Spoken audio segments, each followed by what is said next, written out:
O Senhor esteja convosco. Ele está no meio de nós.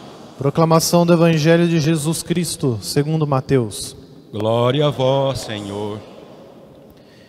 Naquele tempo disse Jesus a seus apóstolos: Não tenhais medo dos homens, pois nada há de encoberto que não seja revelado, e nada há de escondido que não seja conhecido. O que vos digo na escuridão, dizei-o à luz do dia. O que escutais ao pé do ouvido, proclamai-o sobre os telhados. Não tenhais medo daqueles que matam o corpo, mas não podem matar a alma. Pelo contrário, temei aquele que pode destruir a alma e o corpo no inferno. Não se vendem 2 pardais por algumas moedas? No entanto, nenhum deles cai no chão sem o consentimento do vosso Pai. Quanto a vós, até os cabelos da vossa cabeça estão todos contados. Não tenhais medo, vós valeis mais do que muitos pardais. Portanto, todo aquele que se declarar a meu favor diante dos homens, também eu me declararei em favor dele diante do meu Pai que está nos céus. Aquele, porém, que me negar diante dos homens, também eu o negarei diante do meu Pai que está nos céus. Palavra da salvação. Glória a vós, Senhor. Meus irmãos e irmãs, nós estamos continuando nossa caminhada com Jesus no 12º domingo do tempo comum. Nós escutamos a leitura da carta de São Paulo aos Romanos e serve como uma introdução para nós na liturgia de hoje. São Paulo, ele traça toda a história da salvação nesses breves versículos aqui. E nós poderíamos começar essa reflexão pensando numa reflexão filosófica e teológica, podemos dizer assim. O mal existe? De onde vem o mal? Nosso primeiro impulso é dizer que o mal existe, né? Mas nós vamos entender daqui a pouquinho que não é bem assim. Se nós formos pensar, né? Deus criou tudo. Deus é onipotente, criador de tudo. Deus criou também o mal? Deus criou também as coisas que não são boas? Se nós falarmos assim, não, Deus criou as coisas más, então quer dizer que Deus é mau. Se nós falarmos, não, Deus não criou o mal, então quer dizer que Deus não é todo-poderoso. Se Ele não é todo-poderoso, Ele não é Deus. Então qual que é a resposta? Por que o mal existe no mundo? Por que nós sofremos com o mal? A resposta é que o mal é a ausência do bem. O mal não existe por si mesmo. O mal não tem força em si. Aqui nós podemos fazer um paralelo com a escuridão, por exemplo. A escuridão não existe. O que existe é a luz. Quando não existe a luz, aí a escuridão aparece. Ou a escuridão se faz presente. O mal é desse jeito. O que existe é a bondade. O que existe é o bem, que é Deus. Quando nós nos afastamos do bem, então o mal toma conta. O mal é a ausência do bem. O mal é a ausência de Deus. O homem e a mulher foram criados perfeitos, dotados de todo bem, sem pecado nenhum, com todas as condições plenas de amar e conhecer a Deus. Mas se afastaram do bem. Quiseram criar o bem à sua maneira, Adão e Eva. Quiseram fazer as coisas à sua maneira, quiseram ser maiores do que Deus, quiseram ser outros deuses. Assim, então, por causa da arrogância, pela desobediência de Adão e Eva, o pecado começou a existir na história da humanidade.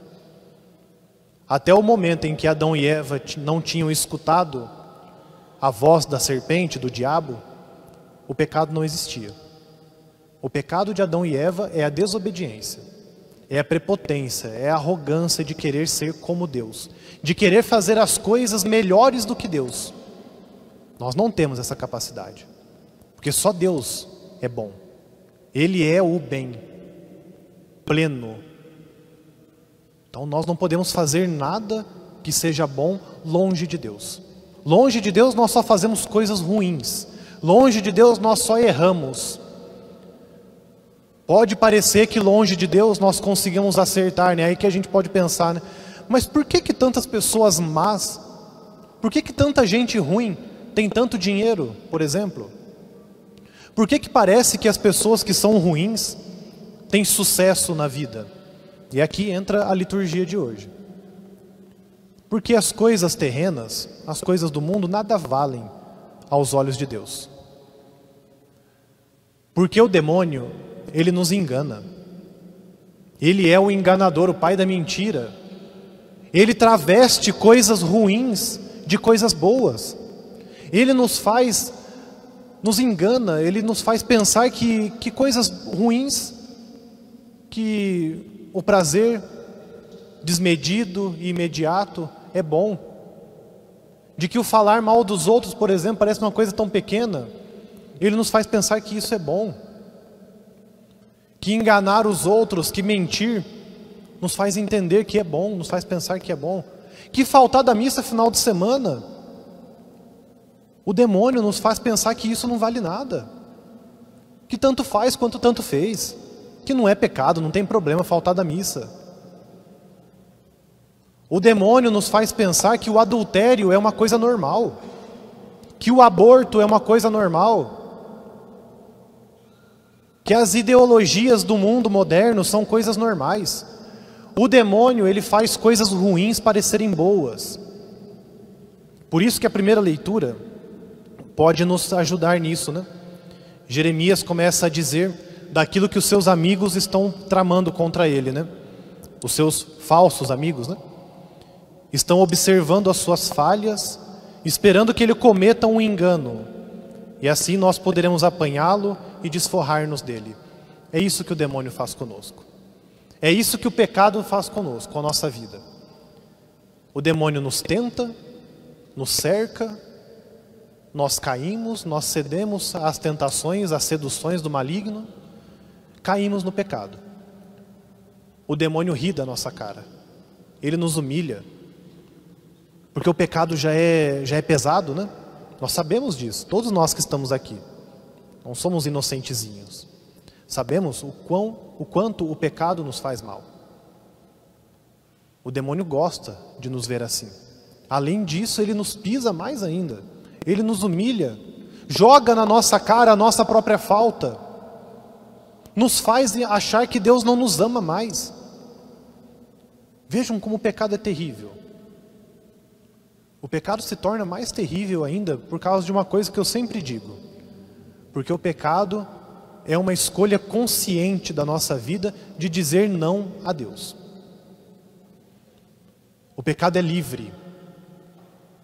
Ninguém nos obriga a pecar se nós não queremos. O pecado é um ato livre e consciente da nossa vontade. Dizemos, eu não quero o amor de Deus. Eu não quero caminhar mais perto de Deus. Eu quero me afastar de Deus porque agora eu amo as coisas que não são de Deus. Mas, o pecado não deve nos assustar. Não estou dizendo isso aqui para vocês como uma pregação do medo. Não quero colocar medo nos seus corações, nos vossos corações. Porque o próprio Jesus diz, não tenhais medo. Não tenhais medo daqueles que matam o corpo. Pelo contrário, temei aquele que pode destruir a alma e o corpo no inferno. Mas depois Jesus ainda continua, não tenhais medo porque vós valeis muito mais do que muitos pardais. O Evangelho diz, não se vendem 2 pardais por algumas moedas? Às vezes nós somos esses pardais, que se deixam vender por poucas moedas. O pecado não é nada, o pecado é miséria. Os prazeres do mundo são misérias. O status talvez que alguém queira nos dar na cidade, na igreja, é miséria, não vale nada. O dinheiro que nós conquistamos às vezes pisando nos outros é miséria. Nada disso presta. Amizades que não nos levam para Deus são miséria. E às vezes nós nos vendemos por essas misérias. Às vezes nós somos esses pardais que são vendidos por mixaria, por porcaria. Só que nosso Deus nos ama. E aqui que está a grande beleza do amor de Deus, né? Que devia nos constranger. Devia gerar constrangimento em nós, devia nos deixar a cara vermelha de vergonha. Porque Deus nos ama mesmo e principalmente quando nós pecamos. Quando nós nos deixamos seduzir pelo demônio, pelo mal, pelo pecado, quando nós escolhemos dizer não para Deus, Ele está lá do mesmo jeito, porque Ele mesmo diz: nós valemos muito mais do que muitos pardais. Nós temos valor aos olhos de Deus. Por isso que nós não podemos nos deixar vender por qualquer coisa. Por isso que não vale a pena dar a nossa vida para qualquer pessoa. Confiar a nossa vida para qualquer um. Não vale a pena. Não vale a pena nos vender por qualquer ideologia que se venda por aí. Que se diga por aí na internet, nos meios de comunicação. Não vale a pena. Não vale a pena perder a vida eterna por política. Por nada disso, por dinheiro. São coisas justas, sim, mas cada coisa no seu lugar. Todas as coisas que nós temos à nossa volta, que podem fazer parte da nossa vida, precisam ter Deus como centro. E aqui também São Paulo nos diz, né, ele diz, né? O pecado não pode ser imputado quando não há lei. Ou seja, Jesus é a lei. Ele é a lei e o legislador do amor. Só em Jesus nós podemos entender o que é pecado. Só no Espírito Santo, que é Deus como Jesus, nós podemos entender se nós estamos andando no caminho correto ou não. E o final do Evangelho para nós é muito comprometedor, não? Todo aquele que se declarar a meu favor diante dos homens, também eu me declararei em favor dele diante do meu Pai que está nos céus. Aquele, porém, que me negar diante dos homens, também eu o negarei diante do meu Pai que está nos céus. Quanto comprometimento, não? Que palavra forte. É porque Deus nos ama.